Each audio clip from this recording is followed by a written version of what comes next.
Hallelujah, सबको जय मसीह की, प्रेज़ द लॉर्ड। मेरा नाम पॉल तारिक खान है। फिर एक नई वीडियो में आपके सामने आया हूं और हमेशा की तरफ वीडियो वचन में आने से पहले मैं कुछ बातों को शेयर करना चाहूंगा कि जब भी परमेश्वर हमें बुलाता है तो बिखेरने के लिए नहीं, जोड़ने के लिए बुलाता है। थंबनेल और टाइटल देख के समझ गए होंगे किस टॉपिक, किस विषय के बारे में बात कर रहा हूं। और टॉपिक का विषय है डोर का क्या अर्थ है बाइबल में। मेरे प्यारो, आज इस टॉपिक, इस विषय के बारे में हम बहुत सीरियस बात करने वाले हैं।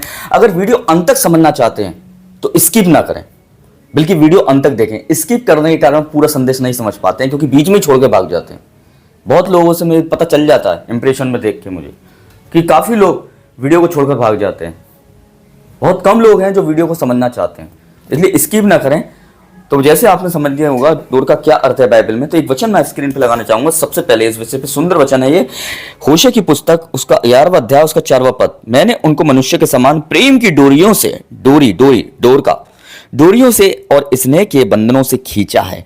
डोर का मतलब क्या होता है, जैसे हम स्क्रीन पे एक वर्ड लगाना चाहूंगा। ये बाइबल में डोर, रस्सी, बंधन कई अर्थों में इस्तेमाल होती है और ये अक्सर संबंध, सारा प्रेम और परमेश्वर से जुड़ाव का प्रतीक मानी जाती है। ये एक जुड़ाव का प्रतीक मानी जाती है, मालूम है आपको। इसलिए बाइबल में अर्थ है इसका परमेश्वर से जुड़ाव। जैसे डोर पतंग को संभालती है, वैसे ही परमेश्वर हमें संभालता है, जैसे आप स्क्रीन पर देख रहे होंगे लिखा हुआ है। इसलिए डोर प्रेम के बंधन को भी दिखाती है कि प्रेम लोगों को जोड़ता है, इसलिए डोर प्रेम का भी प्रतीक है। प्रेम एक जुड़ने का प्रतीक है, प्रेम एक सहारे का प्रतीक है, डोर एक संभालने का प्रतीक है, डोर एक प्रेम का प्रतीक है, डोर एक जुड़ाव का प्रतीक है, डोर एक मार्गदर्शन का भी प्रतीक है। परमेश्वर सही रास्ते पर चलाने के लिए हमें थामे रहता है। तो डोर का क्या अर्थ होता है डोर देखना, जब भी आप पतंग उड़ाएंगे तो डोर पतंग को बैलेंस करती है।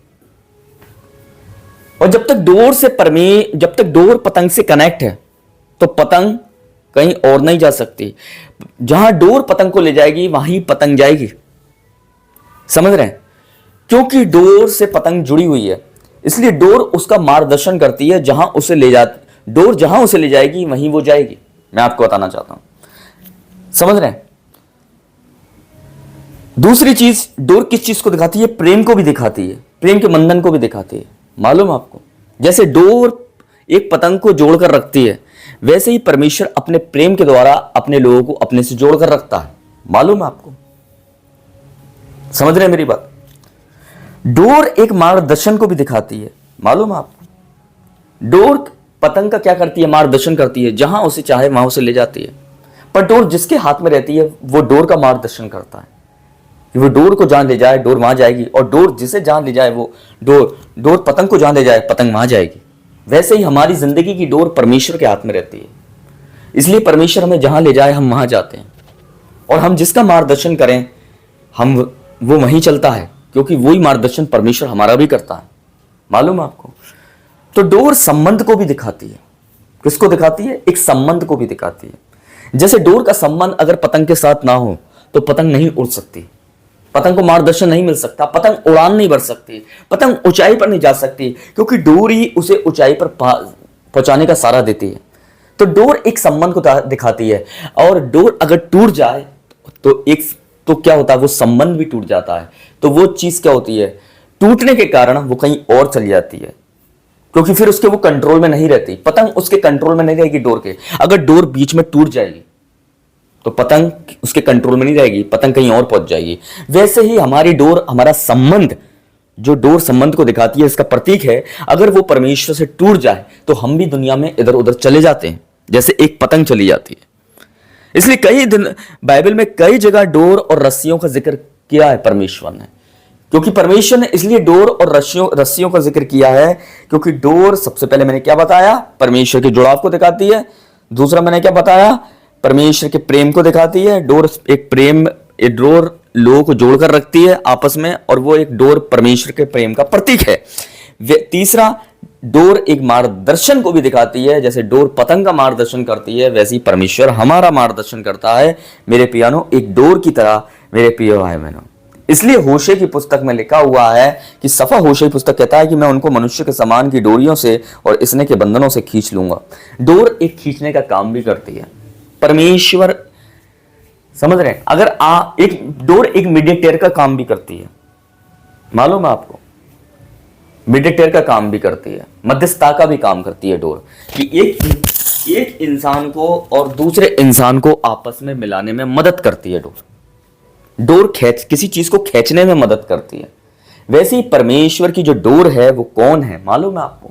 परमेश्वर की डोर है उसका वचन, उसकी सामर्थ, उसका अनुग्रह, जो हमें अपनी ओर खींचने की क्या करता है, कोशिश करता है। बहुत से लोगों को पाप में से खींच कर निकालता है। यीशु मसीह ने कहा मैंने तुम्हें संसार से काट कर खींच कर निकाल लिया है। क्यों? क्योंकि परमेश्वर अपने वचन का, डोर एक परमेश्वर के वचन का प्रतीक भी है।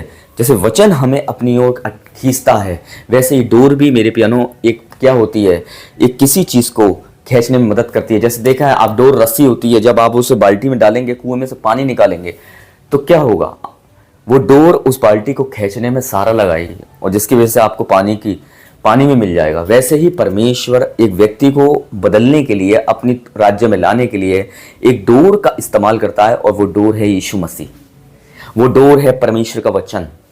मेरे प्रिय भाई बहनों, समझ रहे हैं मेरी बात को?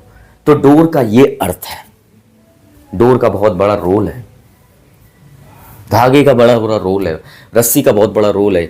डोर किसी चीज को खींचने में, जुड़ाव में, प्रेम में और संभालने में किसी चीज को, मेरे प्यानो, ये डोर इन चीजों को दिखाती है। तो मैं समझ गया होऊंगा, आप समझ गए होंगे इस वीडियो को देख के, कि आप इस वीडियो को देखकर क्या देखा। मैं शुरू से फिर एक बार रिमाइंड करा देता हूं कि डोर क्या दिखाती है। सबसे पहले जुड़ाव को, फिर डोर संभालने को भी दिखाती है, परमेश्वर के प्रेम के बंधन को भी दिखाती है, मार्गदर्शन को भी दिखाती है, और किसी चीज को अपनी तरफ खींचने को भी दिखाती है। और वो डोर है यीशु मसीह, परमेश्वर का वचन, परमेश्वर का अनुग्रह, परमेश्वर का सामर्थ। तो सबको जय मसीह की, प्रेज़ द लॉर्ड। अगली वीडियो में बहुत जल्दी मुलाकात होगी, और मैं इस वीडियो को देखकर आपको बहुत कुछ समझ में आया होगा, और मैं विश्वास करता हूं कि इस वीडियो के द्वारा आपने आशीषित हुए होंगे। अगली वीडियो में बहुत जल्दी मिलते हैं, तब तक के लिए जय मसीह की।